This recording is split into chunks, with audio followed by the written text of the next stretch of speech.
د اسلامیہ کالجیټ سکول ګلکده نمبر 2 سید شریف سواد کې د یو خوندور پروګرام تابع شوی و چې پکې د سکول ماشومانو داسې سنسي ماډلې جوړې کړې وي چې راغلي میلمانه ورته ګوته په خوله پاتې شو. ماشومانو کې خو ډیر زیات ماشاءالله ټیلنټ دی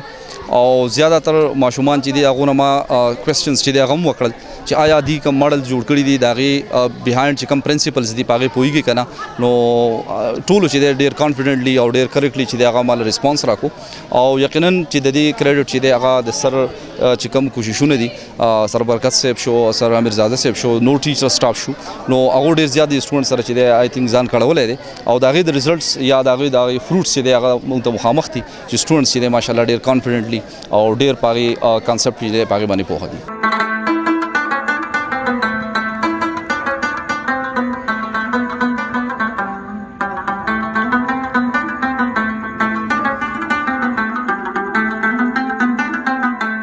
وړو ماشومانو د استاد نه په کتاب کې زده کړې وکړې او دغه ویلي شوي سبقونه یې پریکټیکلي تیار کړل چې د عام خلکو نه علاوه د نورو سکولو ماشومان یې نندارې ته را روانو. زما نوم اسیم زاهد دی. زه په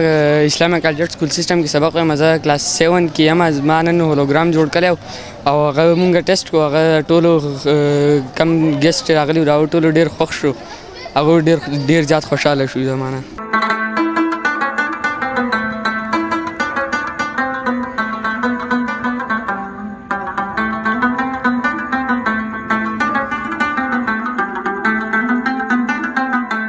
د اسلامیہ کالجیټ سکول تکړه او مهنتکش استادان په خپل شاګردانو باندې ډیر کوشش کوي چې د ویلو سره سره دوی باندې هغه کار په ریل کې هم وکړي چې د رټې لګولو په ځای دا کار د دوی دماغ ته کوز شي. د دې نننی پروګرام مقصد دا چې یاره زمونږ د ماشومانانو ټیچران صاحبان چې ورته کم کار کړی دی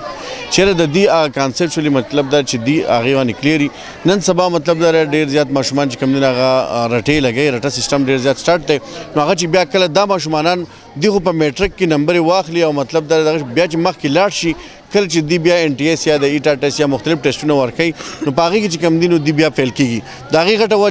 وجه دا چې د دې کانسپچولی چې کوم دي نو دی کلیر نه دی کوم دی په هغې باندې پوهه نه نو د دې سرانو او موږ یو میټینګ وکړو او موږ وی چېرې کم کار چې د ماشومانانو ته موږ کړی دی په دې ساینس کې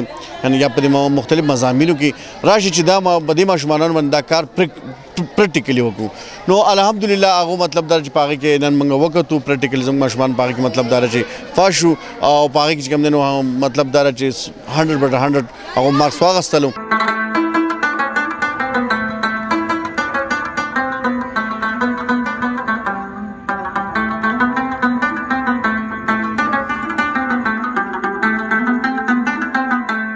دا ګلونه ماشومان زمونږه مستقبل دی چې په دوی څومره خواري وشي او په دوی کې هغه پټ ټیلنټ رابرسېره شي نو یوازې د سوات نه بلکې په ټوله نړۍ کې د خپل پاک وطن نوم روښانه کولی شي. د کیمرامین اجب خان سره صمد انجم پاسون نیوز سوات.